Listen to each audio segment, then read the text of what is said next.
sujet de ce point de presse, dans son ordre du jour, nous aborderons deux grands thèmes.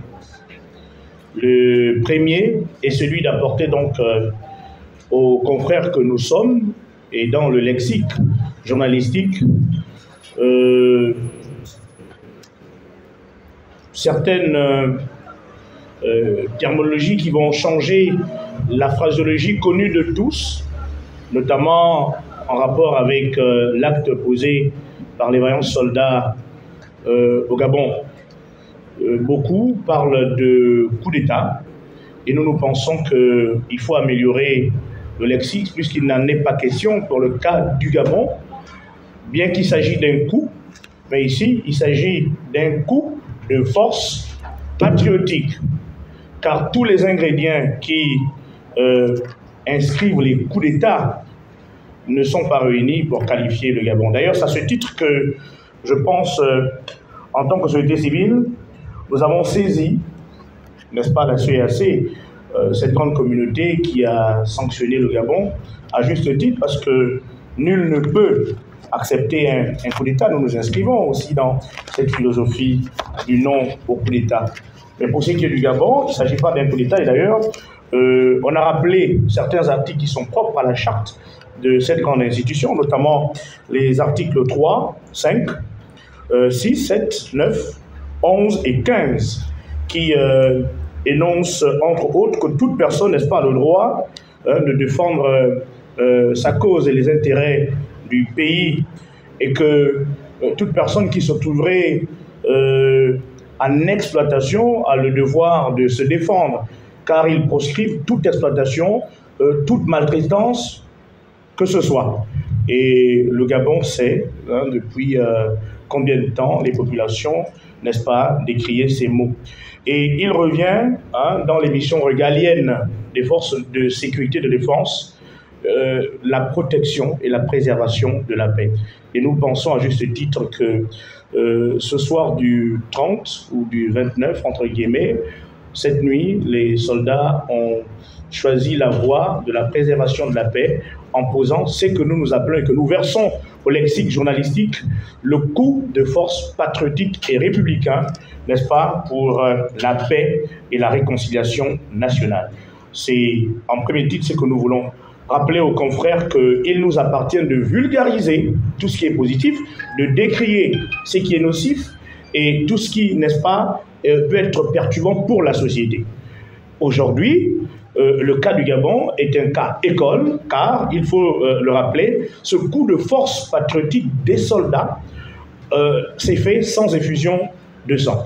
Et nous assistons, depuis la prise de fonction du général Oligui Nguema, d'une certaine réconciliation, qu'on ne veut ou pas. Il y a des figures que l'on ne rencontrait plus, que l'on observe par nos canaux, par nos médias, qui sont reçus et qui sortent de là, n'est-ce pas, regaillardis, avec une seule motivation, voir le Gabon aller de l'avant. Et c'est ce que nous appelons, nous, la réconciliation nationale. C'est pour aborder le deuxième thème, n'est-ce pas, de notre rencontre, la répétition étant la mère des sciences. Très chers confrères, il nous appartient de restituer les faits dans leur contexte.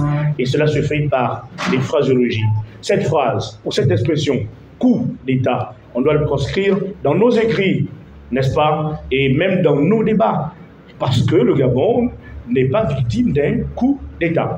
Il y a eu un coup, ce 30, oui, mais c'est un coup de force, force patriotique de nos soldats pour le maintien de la paix, puisque imaginez-vous, on sait ce qui se passe. Est-ce que vous pensez que 10 jours plus tard, après un coup d'État, on peut se retrouver dans une telle salle pour un point de presse? Non. Est-ce que vous pensez qu'au lendemain d'un coup d'État, l'activité, que cela soit commerciale ou administrative, reprend son cours? Non. Alors que, nous le savons tous, je pense un jour, 24 heures plus tard, les populations qui ont d'ailleurs accueilli cet acte de bravoure et de patriotisme de nos soldats, avec joie, la reprise des activités. Et on va aller plus loin. Vous savez, sans langue de bois, il faut le dire avec les mots qui sied à la circonstance, sans peur. C'est aussi cela, le rôle de la presse. Dire les choses dans leur contexte avec le courage qu'il faut, parce qu'on a été formé pour. C'est ça l'information, surtout lorsqu'elle vient de la source. On admire tous, et on a vu que à l'annonce du président de la transition, et d'ailleurs du porte-parole, que le président déchu, entre guillemets, donc pour parler de M. Ali Bongo Ondimba, qu'il avait retrouvé, n'est-ce pas, sa liberté en quelque sorte. Et dans les coups d'État, proprement dit, je ne pense pas que les choses se déroulent de la sorte. Et d'ailleurs, ce dernier, si on s'en tient aux propos de l'émissaire de la communauté internationale, il l'a dit, pour le président, c'est clair que la paix devrait être la leitmotiv de tous. Et nous devons tous nous inscrire dans cette philosophie. Et c'est l'occasion pour nous d'appeler les perfides de Trumpers, les personnes mal intentionnées, qui pensent que leur velléité ou que leur pensée égoïste doit être au-dessus des intérêts supérieurs de l'État. Non. Et c'est de là que nous appelons d'ailleurs les forces vives de la nation, pour ce qui est de la société civile à but lucratif, à appeler à une trêve sociale de transition.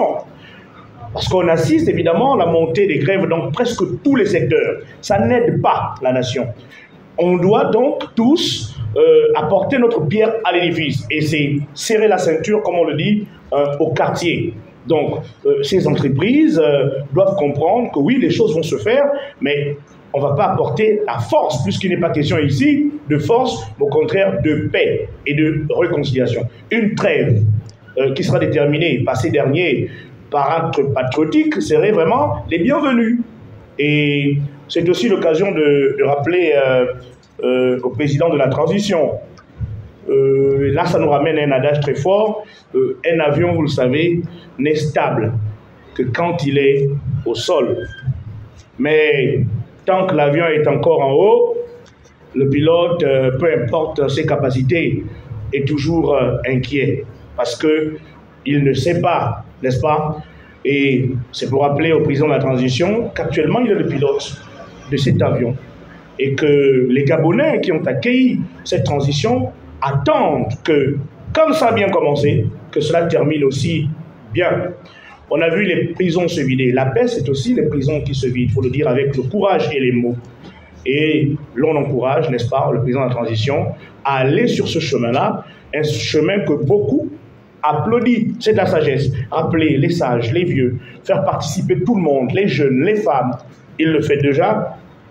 La libération, évidemment, de ceux qui ont une opinion différente que celle de ceux qui dirigent. C'est ça, la démocratie. Il a emboîté le pas et nous lui disons, bravo, Monsieur le Président, continuez dans cette voie. L'on souhaiterait que les prisons soient au contraire vides qu'être pleines.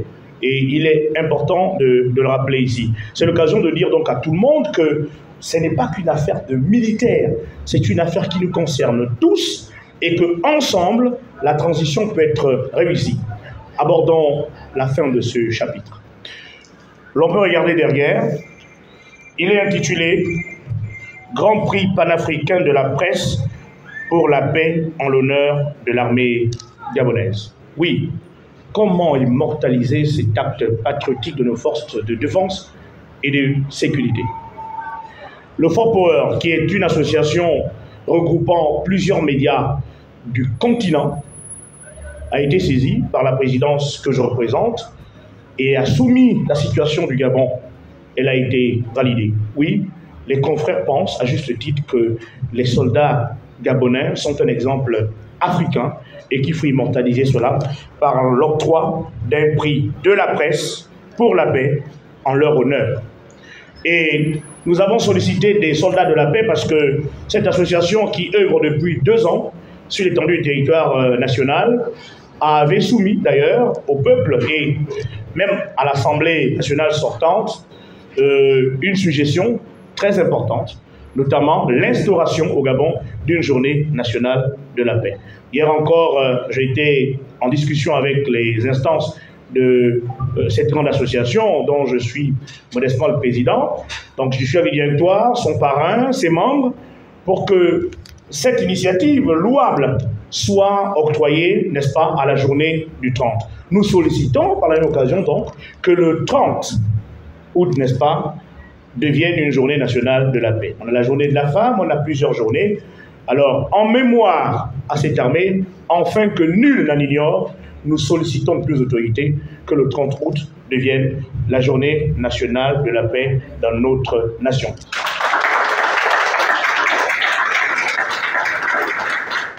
Alors, l'objectif principal de cela, c'est promouvoir la paix en tout lieu et en toutes circonstances.